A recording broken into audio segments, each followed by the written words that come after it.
Čaute, aby to video nemalo 3 hodiny a určite každý z vás postrehol teraz úžasnú dubajskú čokoládu. A keďže to chcem na net zavesiť možno dneska alebo zajtra pred Valentínom, tak som našla na nete recept na tie úžasné cestoviny. Takže nebudem to písať, môžete sa napísať sami. 90 g hladkej múky, 50 g kukuričného škrobu a štipka soli, 190 ml vody a 13 g oleja. No. Keďže som intelligent, najprv namerala 130. Malá nádoba. Nevadí. Vlejeme, vymixujeme vnútri bulete. Kto nemá, môže aj mixerom, to je jedno. Áno, ja už som to mixla. Nemusíte počúvať vrkanie. Prelejete. Keďže ja toho nejako mega nepotrebujem, tak sa s tým nebudem šparkať a prelievať to do poslednej bodečky. Prelejete to do nádoby. Zakriejete to fóliou. Ja som našla malý sačok, takže v pohode. A keďže je tam ten škrob, tak by to malo trošku oddychnúť tak na 10 minút, aby sa to všetko pekne pospájalo a postup ukážem ďalej. Cca po 10 minútach dám preč. Nachystáme si sačok so sytkom a mali by sme to predsediť, aby tam neboli hrudky, pretože potom si do toho sačku spravíme malú dieru. Konzistencia je docela riedka, také palacinkové cesto bez cukru. My sme mali nutribule, žiadne hrudky. Bo keby tam boli hrudky, tak ti to potom neprejde cez ten sačok. Perfekto. To dole. A keďže som inteligentne nedomyslela stojan na kameru, tak mám k dispozícii len jednu ruku. Magnifik. Ideme si odstrihnúť túto špičku. A keďže potrebujem obidve paprče, som tu za chvíľu. Odstrihnuté. Skúška. Výborne. Možno, že by som mohla viacej. Výborne, spravila som to viacej. Áno, teraz to má ten správny ťah. Niekde som počula, že čím nižšie to budeš držať, tým budeš robiť tenšie. Ale moc tomu neverím. V podstate ide o to, aby boli tenké a robíš palacinkové cesto. Na sucho.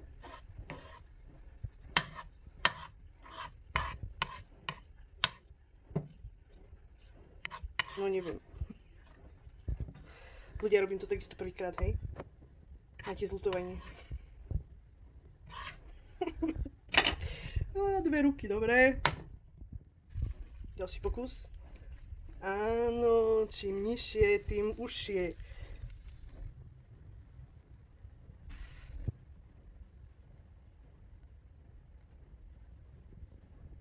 Nenechal sa to tentokrát trošku vyššie dvojsť.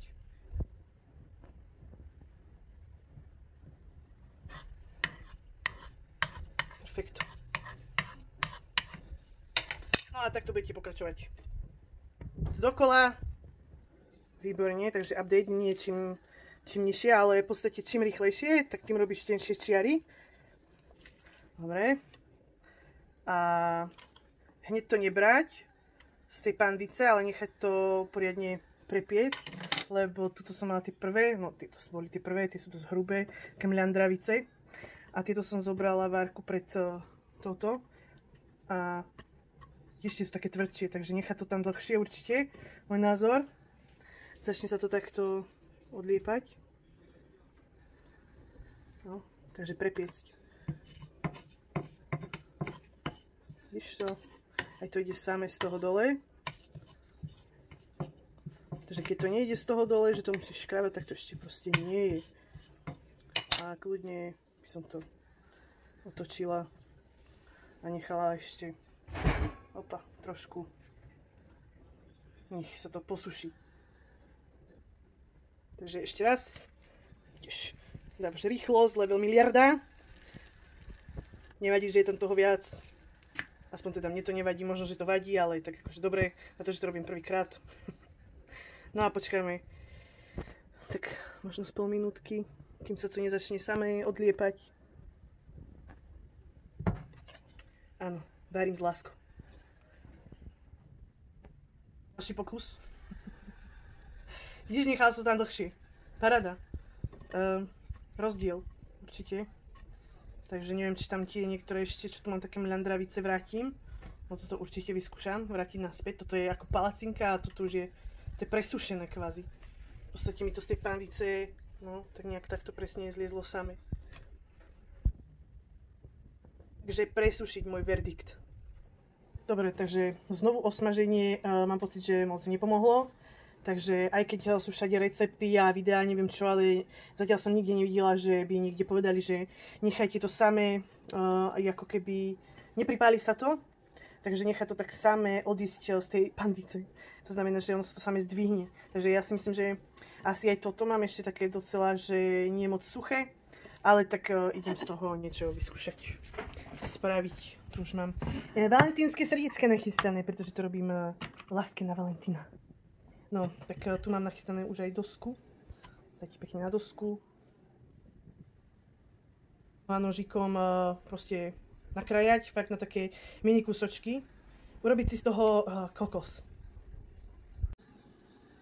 Nakrajala som to na také centimetr a pol kúsky. No a teraz to vrátime naspäť na panvicu. Ale tentokrát už na masle to urobiť, osmažiť to do hneda doslova, aby to bolo chrumkavé. Pretože o to ide v tej dubajskej čokoláde. Niektorí to aj strihali. Asi to urobili suchšie, takže by sa im to zle krájalo, tak to strihali. Možno, že to urobili lepšie, ale tak homemade, to je jedno. Potom to porovnáme s touto, pretože ja už som to jedla, mne osobne to nechutí. Tá dubajská čokoláda, ale tak akože toto mi robila nejaká Turkyňa z Reykjaviku. Myslím si, že tam dala málo pistáciovej pasty, preto je to také žiadne, za to slíže sú tvrdé jak hovado. Takže uvidíme, či bude moja lepšia. No, možno som tam dala aj veľa, ale uvidíme. No a pekne osmažiť na masle do hneda. Ceca po 5 minútach mi to trochu zbledlo, ale začínajú byť také tvrdšie. Dobre, ja osobne si myslím, že asi po cca 15 minútach miešania na panvici, to už mám. V podstate robíš z toho také čipsiky, už je to fakt aj celkom tvrdé. Niekde samozrejme na videách som videla, že to mali ešte tmavšie, ale ja neviem, ja to zase asi nechcem mať zhorené. Takže tak 15-20 minút tomu stačí, nie na nejakom najsilnejšom plamení. Ono je počuť, že už to tak nejak chrúpe na tej panvici. Takže, ak si s tým už spokojná, tak som niekde čítala, že aby sme sa zbavili toho masla, treba to dať osušiť na utierke. Pretože nechceme to mať masné, ale skôr pistáciové. Takže povysúšať. No a keď to vysušíš, tak tú úžasnú plnku do dubajskej čokolády máš hotovú. Nachystanú teda. Základ. Potom pridáme pistáciový krém, alebo teda ja mám takú ako keby pistáciovú nutelu. No však uvidíme. Výborne, náš výsledný produkt šuští, takže bude chrumkať. No a teraz prichádza tá funny part, a to čokoláda. Teoreticky kupovaná čokoláda už by mala byť vytemperovaná, ale ja ju budem aj tak temperovať. A ak zrovna nemáš v podstate nejaké takéto jak to mám povedať, formy, tu mám aj veľkú, som aj nevedel, že ju mám. Tak bude stačiť úplne, ak máš doma proste košiček alebo niečo také. A už niečo hlbšie, a už si ju v podstate môžeš vyskúšať urobiť aj doma sama, tú dubajskú čokoládu. ja som vyzbrojená, keďže som kedysi strašne chcela robiť pralinky a je mramorovou doskou na temperovanie. Takže ja si čokoládu vytemperujem. Dubajskú pravdepodobne robia z horkej čokolády, z tmavej. Aby to nebolo také sladké, ale tak ja to mám aktuálne iba mliečnú. No a mliečnú mala by mať pracovnú teplotu 30 stupňov. A temperovanie je vlastne... Musíš zohrieť čokoládu, ale nie tak, aby ti zhorela. Ja to budem robiť v mikrovlnke, pretože čokoláda by sa nemala stretnúť s vodou. To znamená, že keď to robíš nad parou, tak automaticky aj para je vlastne vyparená voda. Takže to nerobí dobrotu. A v mikrovlnke proste po 10 sekundách vždycky vybereš, premiešaš. No a keď už ju máš roztopenú, tak tam pridáš na ochladenie, ja neviem, roztopíš 200 gramov, tak tam dáš 100 gramov studenej čokolády. A premiešavaš, v podstate by si to mala znížiť na nejakých 27 stupňov. A potom znovu zohriať. A keď už s tým chceš pracovať, tak pracovná teplota mliečnej čokolády by mala byť 30 stupňov. Takže idem na to. Keď má 30 stupňov, tak si to vylejem do formy a ukážeme si, čo s tým ďalej. Takže roztopená milka v mikrovlnke.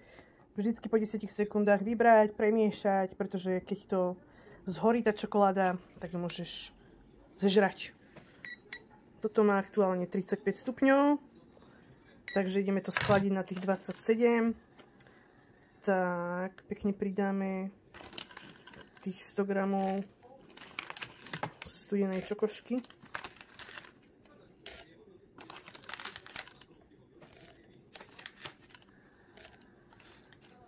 Dobre. No a to premiešať. Pridala som tam studenú čokoládu a v podstate je hneď vidieť, že po premiešaní má 28. Takže ju dosť schladila, ale keďže to ešte nie je roztopené, takže ideme znovu na proces mikrovlnka a potom ja to schladím znovu na 27 stupňov na tejto mramorovej doske a potom ju v mikrovlnke znovu vrátim, ale už na tú pracovnú, na tých 30 stupňov. Nesmie to byť viac. Dobre, takže katajfi, či jak sa to volá, turecká cestovina je hotová. Vyliaté formy, trošku okydané, ale mám toho trošku viac, aby som to mohla rozlomiť, keď to dokončím a ukázať to a takisto aspoň teda to srdiečko nechať na Valentína. A tu som si odložila ešte trošku tých cestovín, chrumkavej časti a spravila som si jahodovo-černicový džemik. No aby nám to chrumkalo v tej čokoške, tak som si trošku odložila. A u nás na Islande sa dá kúpiť takáto pistáciová pasta alebo krém. Ak to nevieš zohnať, tak sa to tiež dá spraviť. Opražené pistácie proste rozomelieš, neviem, vnútri bulete alebo v niečom takom. A ak by to bolo stále sypke, čo si nemyslím, tak bielu čokoládu by som do toho dala. A myslím si, že sa to dokonale nahradí. Keďže som si ho odobrala, malo by tam ísť 150 gramov tej pasty a takisto tahínem pasta.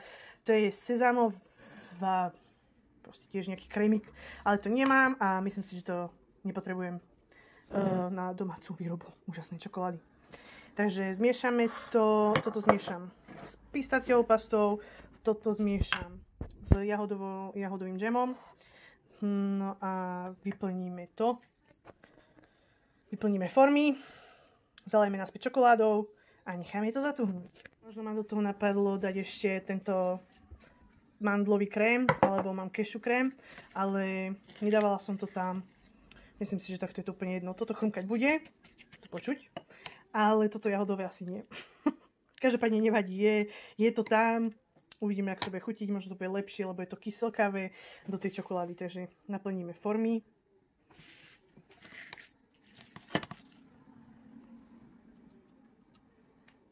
Dobre, zase by to video bolo 3-hodinové, takže idem to naplniť. Dokonale sme to tam narvali. No a teraz na to už len šupneme čokošku.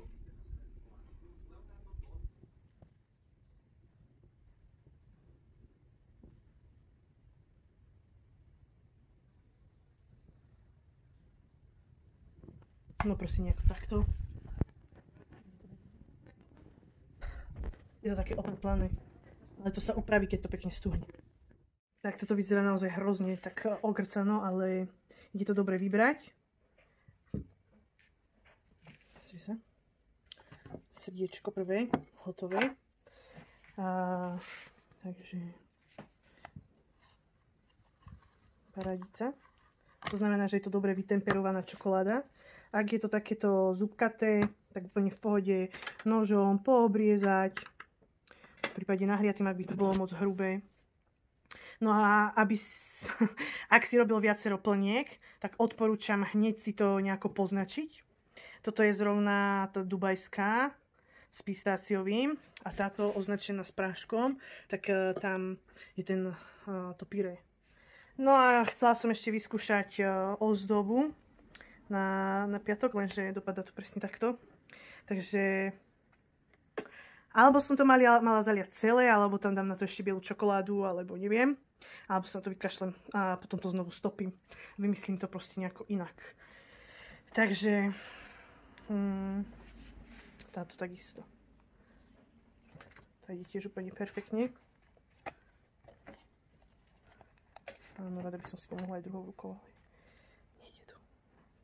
Takže a netopí sa hneď v ruke, to znamená, že je tiež dobre vytemperovaná, to je druhý znak dobrého zaobchádzania s čokoládou.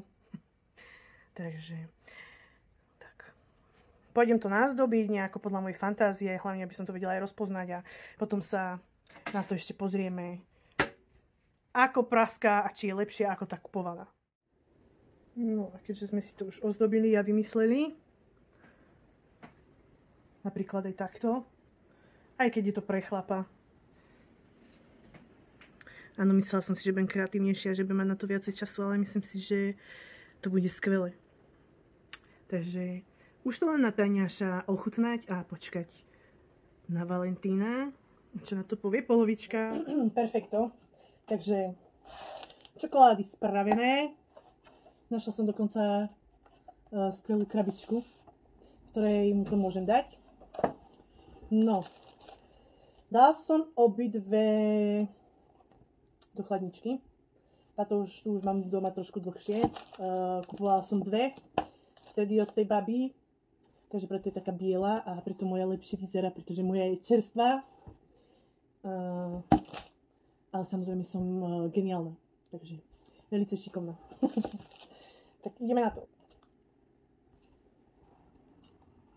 No. Je to dosť, by som povedala, že tej pasty tam dala strašne málo. Za to má to oveľa tenčie. A chrumka. OK.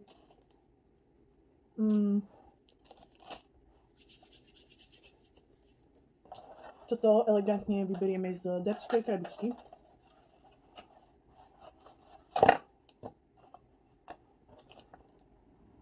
No a tuto, kde som napísala ľúbim ťa, tak tam by mala byť pistácia. No tak ako, tu ľudia musíte uznať, že okrem toho, že som tú čokoládu vytemperovala úplne geniálne, nevyzerá to vôbec rovnako. A moje je určite viacej pistáciové.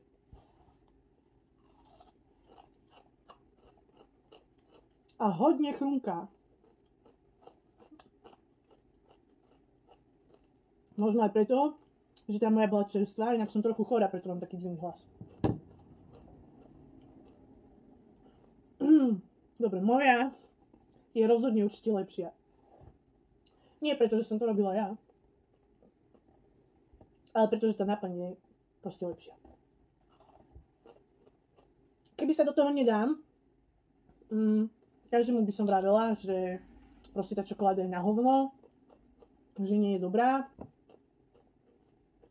Možno toto kupovala. Ja stopla na to, takže som nadšená.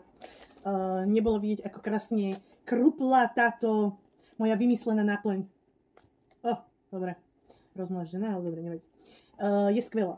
Nechrumká,